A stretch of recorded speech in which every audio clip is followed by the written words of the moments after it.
Welcome to the Celtic Way Morning Briefing Live. I'm Tony Haggerty, and no, you're not mistaken, I'm not Chairman Mao, although I'm channeling my Chairman Mao impersonation with the get-up.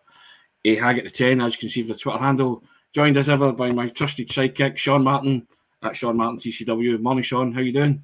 Not bad, right? That's sidekick. That's a few times. I'm not having it. Not having it. Having the sidekick. Okay, what do you want to be then? I'm more equality than that. I'm more equality than that. Okay, then. Fine. Sorry about that, Sean. I like to hod it and dod it. What that'll do. Okay, star billing, to zig and zag. There you go. Let's crack on, Sean, shall we? Now, last 3 games, Sean, speaking to you off air there before we came on, lots of character shown by the Celtic team, different ways, different traits. You know, they kept going against St Johnstone, finally got the breakthrough goal late in the game to win the semi-final.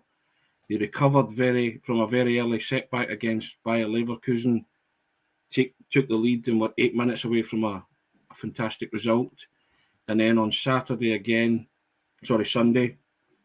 took the lead, got a penalty against them, another wee setback, but still managed to grind it out and got a winner. So there's a developing team character and spirit there, I think, Sean, as we're going along this season.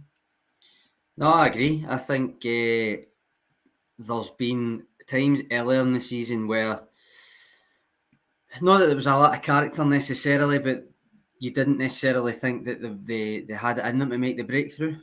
In recent games, even if they've not been playing at their best, you still feel as if there's a goal coming. I would include the Livingston game in that, where they did have chances, and obviously they had a big chance with the penalty and missed it. That's different from no chances coming, I would say. And I think it's one thing that Ange has been asking for months now since he came in. Not only that buzzword that I've written about 4 or 5 times now with him, which is belief, but he's also used resilience a few times. And for me, obviously, this is just my interpretation of it, but for me, and I said this in a Points from the Presser back in September, I think it was, that resilience, when Ange was talking about resilience, it never meant changing tact or going completely direct or even grinding it out in like kind of traditional backs to the wall ways. It was more resilience of character in terms of trusting that the breakthrough will come if they keep being persistent and doing what they should be doing. And I think that in the games that you've mentioned, I think his comments after those games in the main have backed that up and reinforced it, that's the kind of thing he was meaning. Of course, and I'm sure we'll mention some of it, we'll get it out of the way. Key to helping players make that breakthrough is having people on the bench that can actually come on and change and reinvigorate a game. Forest against St Johnstone being the best example of that lately. But there's a marked difference, Sean, from the team that failed to break Livingston down and the team that failed to break Dundee United down. There's a spark about them now, and there's more creativity. I know Jota was playing in the Dundee United game and he hit the woodwork 3 times. They were pretty unlucky in that game, to be fair. Mm-hmm. But, as you said there, I think the Celtic supporters are now, they've got faith in Ange and the players to make that breakthrough, even when things are tight, or to come up with that moment that wins games now. Whereas that maybe wasn't the case earlier in the season, as they were building towards building the team, really.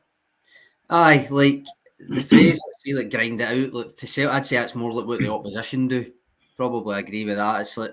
It's more that's what an opposing team comes to Celtic Park and tries to do, is grind it out. Yeah. Celtic, I would say, try to break it down, and that does come with a responsibility to be creative.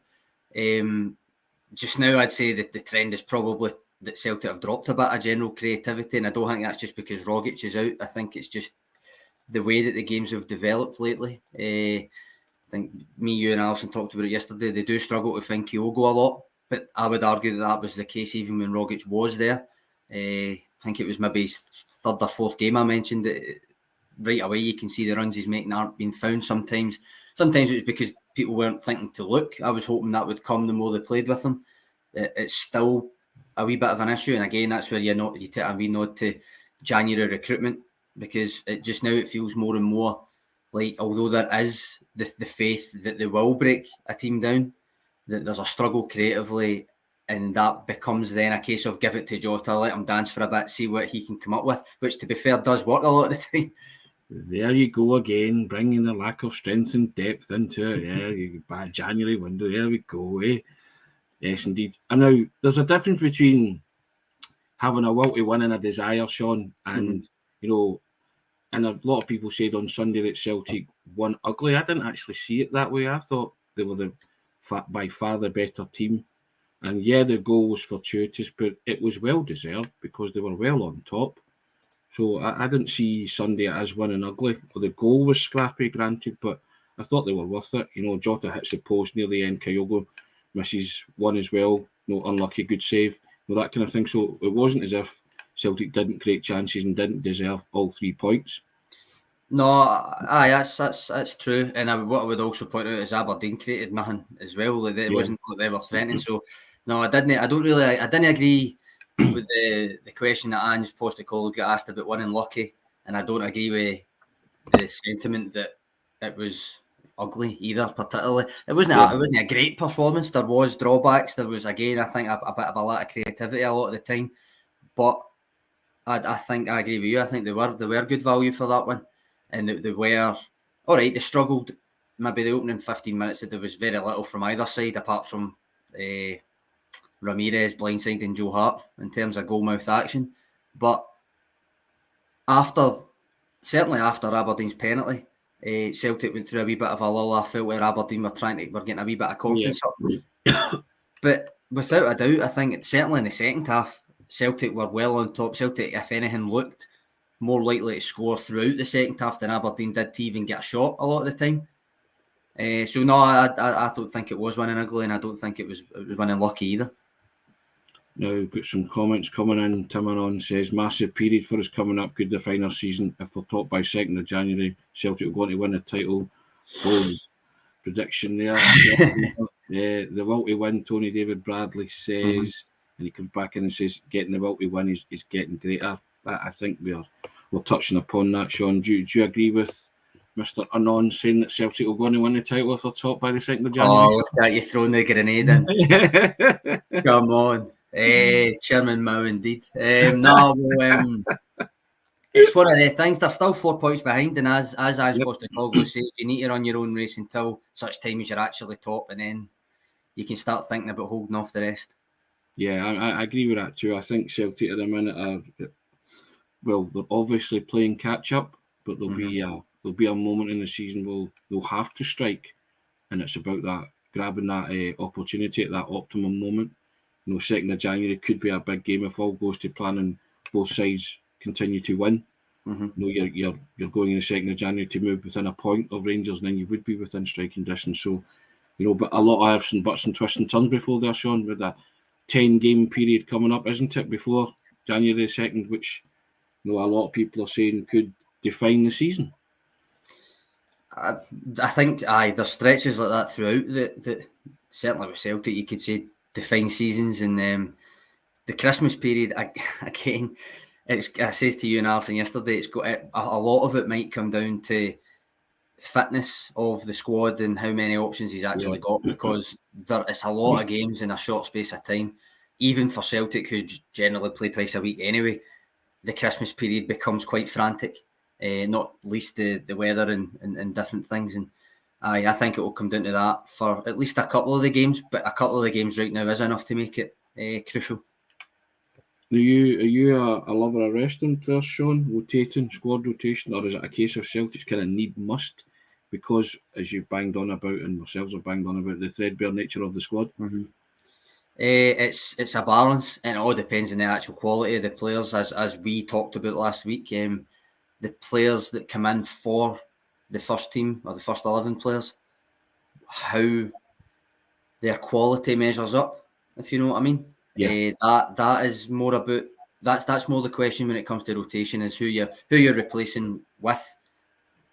For me, so I don't mind rotation. I think certainly in the modern game with all these matches, and certainly at this time of year when the period that we're coming into, I think rotation makes sense. I think resting players, even if it's just to the bench rather than in general, even if it's maybe leaving someone on the bench, take them on for 20 minutes, that I've no problem with that whatsoever. Sometimes you need to pick your battles, obviously, and right now Celtic, as you said, it is needs must. They do need to win every game, so it's not necessarily the ideal time to be resting players, but nonetheless, it's still a season. It's not just at the end of this 10 games you win the league. Yeah. So he's got to think of that as well. And there's players coming back from injury like Chris Julian. If you still subscribe that he's first choice defender when everybody's fit, he won't be starting every game once he's back, because he's just going to be back from a year out. So there's that to think of. But aye, it's definitely important to rest players. It just depends on the circumstances in which you rest them and who you replace them with. I see Real Betis on the horizon, Sean, and I think that's your ideal chance to rest key players.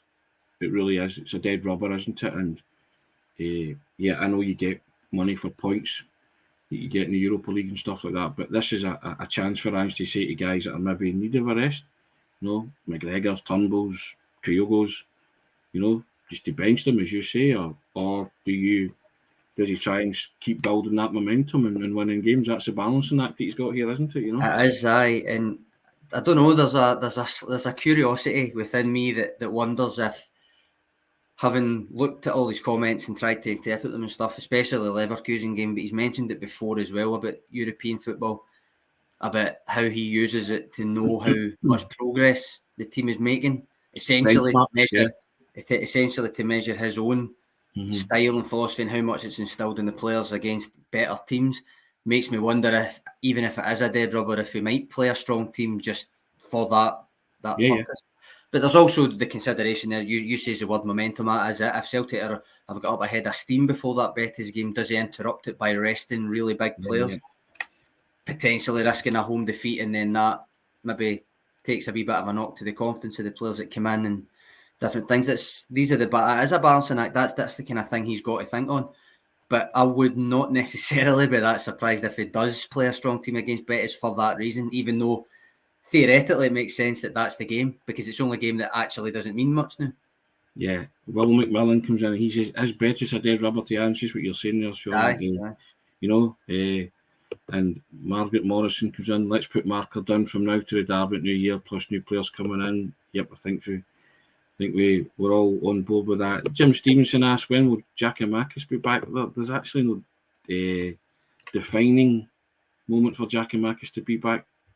Is there no definitive? No, not really, not yet. He'll mention it in the presser, but it was Rogic that he was focusing on the other day, saying he would be back for Thursday. I'm not really sure about Starfelt, because he did mention him in the run-up to the Leverkusen game and implied that potentially him and Rogic could be back for the weekend. They obviously weren't. But he singled out Rogic for Thursday. So that's he is going to be at least in the squad. So. And Frank Brennan comes back, and like it or not, we are simply completely not in a position to rotate players as a matter of course. I've said before, we must always start with our best 11 available in every league game. I agree with that in every league game. It was a European game. I was just wondering whether we'd be tempted to rest and rotate players. Mm-hmm. But as we've spoken about there, David Bradley comes in, take one player out, and now it has to be a Bada. Yeah, I mean, I think the Celtic fans are preferring Forrest over a Bada for obvious reasons. We spoke about the experience that Forrest brings and the fact that maybe a Bada his form has dipped. But yeah, I'm allowing for the fact that he's a young man who's come to a different footballing culture in Scotland in just a different way. And, you have to contribute every time you take to the field. And if you're not contributing, then you will find yourself out of that Celtic team. And he is up against a man who has been there, seen it and done it and got the T-shirt. Sean and James Forrest? Aye, no harm to Abada, but I've said since he got injured that Forrest is still the first choice winger for me on that side. So that the front three would be Jota, Kyogo and Forrest for me if everybody's fit. I just think that makes the most sense. It's also the best front three in terms of arguably the best three players apart from maybe McGregor in there and the squad in general. So I don't think, to me, it's a massive shout to say that Abada should be out for Forrest as long as Forrest is fit. I think that's spot on. Well, we'll do a full preview of the Hearts game tomorrow, Sean. But in the meantime, the draw for the Scottish Cup was made, the fourth round. Yep. Celtic have got Alloa away. What was your thoughts on that draw? Decent draw? Favourable? I mean, why not? It's a lower league team, and Again, this is where you maybe throw in the word rotation, but it all depends on the context of the games immediately before it, you would argue. It's one of those ones. I think Ange will not be thinking of that anytime soon. January 22nd, was it? January 22nd. He'll not be thinking that until until well into January. But at that point, you would hope, to come back to it again, you would hope that they've maybe strengthened, maybe have a couple of players making their debut that night. Maybe, I don't know. That's one of those questions, Sean, that he'd be saying, I'm thinking about the Hearts game, mate. I haven't even thought about the Scottish Cup, mate. Allah. You know, that's the answer you would get if you asked him about Allah and the Scottish Cup right now. You know, you get a lot of mates there, I think, in the reply. Yeah, but I mean, it's always exciting, the fourth round of the Scottish Cup, because all the big guns come in and you see who you get. So that is one for further down the line. Now, we've got comments coming in about players that should play against Hearts. Will McMillan comes in, let Kyogo run Hearts ragged, then bring Abada on up front to replace him. Now, we spoke about that very early, Sean, about Abada through the middle, that he showed a couple of times that he has a kind of strikers now, very early on in his Celtic games that he was playing. And I don't think that would be a bad shout at all. No, it was when Kyogo got injured, and it was going to be on I think it was, they said 7 games. I don't think it was that in the end, but it was looking pretty ominous because Giakoumakis was nowhere to be seen yet, and I posited that in an article that potentially, if he's wanting to replicate what Kyogo brings up front in terms of the pace and the kind of goal scoring touch, that potentially Abada could do a job there, and under Ange's instructions, make yourself a nuisance, run off the shoulder of the defender, all that kind of thing. He never did do it, and I wasn't really convinced that he was going to try it, but I still don't think there's any harm if the circumstances align, that you give him a shot up there. It would, admittedly, as much as I suggested it would be a Kyogo light version in every possible way, but for the last 20 minutes of a game or something, if Kyogo needs a wee rest, then why not try it? Edward Wyervosen, I think he's directing this to Chairman Mao. Abada's no 1920 is the most overused phrase. He's 20, but it is factual, and that's all. And he's a young guy, and maybe learning his trade at a club higher up the scale than he thought he would be at this particular juncture in his career. That's all I'm saying.